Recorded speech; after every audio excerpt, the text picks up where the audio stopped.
ഹോസ്റ്റലുകൾ പൂട്ടുന്നു എന്നുള്ള വാർത്ത കൂടിയുണ്ട്. അപ്പോൾ പ്രിയപ്പെട്ടവർ കരുതിയിരിക്കുക, നമുക്കൊരു സംവിധാനം വേണം. ഇതിൽ സംവിധാനത്തെക്കുറിച്ച് കൂടി ആലോചിക്കുക. ഷാഹിദ് റഹ്മാൻ കോഴിക്കോട് നിന്ന് കൂടി ചേരുന്നുണ്ട്. പാരഗൺ ഹോട്ടൽ പ്രേക്ഷകർക്ക് അറിയാമല്ലോ, നല്ല രുചികരമായ ഭക്ഷണ വിഭവങ്ങൾ നൽകുന്ന കോഴിക്കോട് നഗരത്തിലെ പാരഗൺ ഹോട്ടൽ മെനുവിലൊക്കെ ചില മാറ്റങ്ങൾ വരുത്തിയിട്ടുണ്ട് എന്നാണ് നമുക്ക് മനസ്സിലാകുന്നത്. പ്രത്യേകിച്ച് ഈ നോമ്പ് കാലം കൂടിയാണ്. വൈകുന്നേരം നോമ്പൊക്കെ തുറന്നു കഴിഞ്ഞാൽ കുടുംബസമേതം ആളുകൾ കോഴിക്കോട് നഗരത്തിൽ ഭക്ഷണം കഴിക്കാൻ റെസ്റ്റോറൻറ്റുകളിലേക്കൊക്കെ പോകും. ഇപ്പോൾ ആളുകളൊക്കെ പോക്ക് സാവധാനം നിർത്തി തുടങ്ങി. ഷാഹിദ് റഹ്മാനിലേക്ക് ഒന്ന് പോയി വരാം. Shahid, good morning. എന്താണ് കോഴിക്കോട്ടെ അവസ്ഥ? പാരഗൺ പോലെയുള്ള ഈ കോഴിക്കോട്ടെ ഭക്ഷണപ്രിയരുടെ പ്രധാനപ്പെട്ട ഇടമാണ്. അവിടെയൊക്കെ എന്താണ് അവസ്ഥ? ബാധിച്ചു തുടങ്ങിയോ ഈ LPG പ്രതിസന്ധി?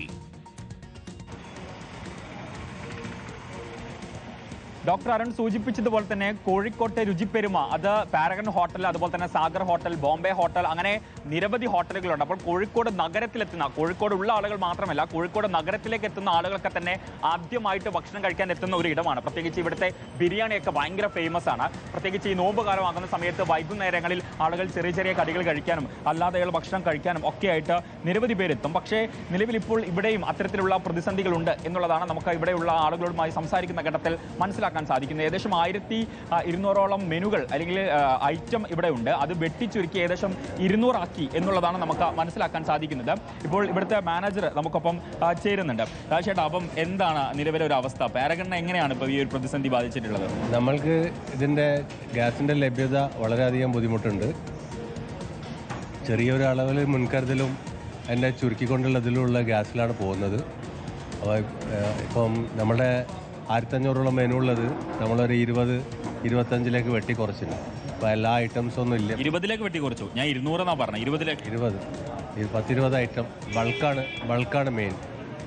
അപ്പം ഒരു 20. അപ്പോൾ മറ്റേ ഓരോരോ ആൾക്കാർ ഓരോ ഐറ്റം ചോദിച്ചാൽ നമ്മൾ അടിച്ചു കൊടുക്കായിരുന്നു. അങ്ങനെയൊന്നും ഇപ്പം ചെയ്യാൻ പറ്റില്ല. ഇപ്പം ഒരു ചെറിയൊരു സ്റ്റോക്ക് ഉള്ളതുകൊണ്ട് അതിൽ ഓടുന്നുണ്ട്. അപ്പോൾ അത് തീർന്നാൽ ഉടനെ വിറകിലേക്ക്. എത്ര ദിവസം ഓടാനുള്ള ഗ്യാസ് ഇപ്പോൾ ഇവിടെ ഉണ്ട്? എനിക്ക് തോന്നുന്നു ഒരു അര ദിവസത്തേക്കുള്ളത്. അര ദിവസം ഇന്ന് ഫുള്ളാക്കാൻ പറ്റും. ഇന്ന് ഫുള്ളാക്കാൻ പറ്റുമോ സംശയമാണ്. ഒരു 4-5 കുറ്റി മതി നമുക്ക് ഒരു ദിവസം.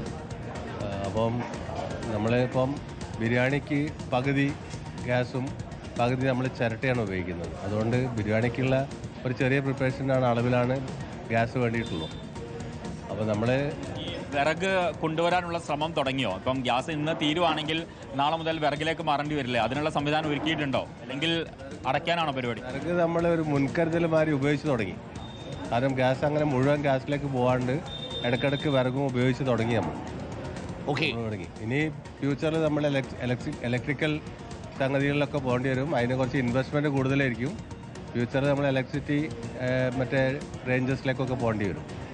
അതാണ് ഡോക്ടർ അരുൺ. അപ്പോൾ നമുക്ക് ഇവിടെ കാണാം, ദൃശ്യങ്ങൾ കാണാം. രാവിലെയാണ്. സാധാരണ വലിയ തിരക്കുണ്ടാവും. പ്രത്യേകിച്ച് ഇത്തവണ വലിയ തിരക്കില്ലാത്തതൊന്ന് നോൽമ്പാണ്. മറ്റൊന്ന് ഈ പരീക്ഷാ സമയമാണ്. അപ്പം അതൊക്കെ കണക്കിലെടുത്തുകൊണ്ടാണ് വലിയ രീതിയിലുള്ള തിരക്ക് ഇപ്പോൾ ഇവിടെ അനുഭവപ്പെടാത്തത്. സാധാരണഗതിയിൽ വലിയ രീതിയിലുള്ള തിരക്ക് അനുഭവപ്പെടുകയും ചെയ്യും. ഷഹദാണ് കോഴിക്കോട് പാരഗൺ ഹോട്ടലിൽ നിന്നും പ്രേക്ഷകർക്കൊപ്പം ചേർന്നത്. 20ഓളം ഭക്ഷണ വിഭവങ്ങൾ മെനുവിൽ നിന്ന് നീക്കം ചെയ്യുന്നു എന്നുള്ളതാണ്. അങ്ങനെയൊക്കെ നമുക്ക് പിടിക്കേണ്ടി വരും. മാത്രമല്ല, പൂർണ്ണമായിട്ടും ഗ്യാസ് അടുപ്പ് മാത്രം ഉപയോഗിച്ചല്ല പാരഗൺ ഹോട്ടലടക്കം ഇപ്പോൾ ചെയ്യുന്നത്. ഇടയ്ക്കിടയ്ക്ക് വിറക് കൂടി കത്തിച്ച് ഗ്യാസിൻ്റെ ഉപയോഗം നിയന്ത്രിച്ചാണ് മുന്നോട്ട് പോവുക. അര ദിവസം എന്ന് പറഞ്ഞാൽ ഇന്ന് ഉപയോഗിച്ച ഉച്ചയോടുകൂടി അടയ്ക്കും എന്നുള്ളതാണ്. മിക്ക ഹോട്ടലുകളുടെയും അവസ്ഥ ഇതാണ്. വിറകടുപ്പിലേക്ക് മാറാമെന്ന് വെച്ചാൽ കൃത്യസമയത്തിന് വിറകിന് ക്ഷാമവുമുണ്ട്. ആളുകൾക്ക് വിറക് വേണ്ടത്ര രീതിയിൽ സപ്ലൈ ചെയ്യാൻ പറ്റുന്നില്ല. വലിയ ഡിമാൻഡാണ് ഇപ്പോൾ വിറകിനുമുള്ളത്. എങ്ങനെയെങ്കിലും വിറക് വാങ്ങാൻ വേണ്ടിയിട്ടുള്ള ഓട്ടത്തിലുമാണ്. പക്ഷേ അതൊന്നും നഗരത്തിലെ എല്ലാ ഹോട്ടലുകൾക്കും ചെയ്യുക സാധ്യവുമല്ല. പ്രിയപ്പെട്ട പ്രേക്ഷകരെ, പാചകവാതക പ്രതിസന്ധി രൂക്ഷമാണ്. എന്നാൽ വലിയ പരിഭ്രാന്തിയുടെ ആവശ്യമില്ല.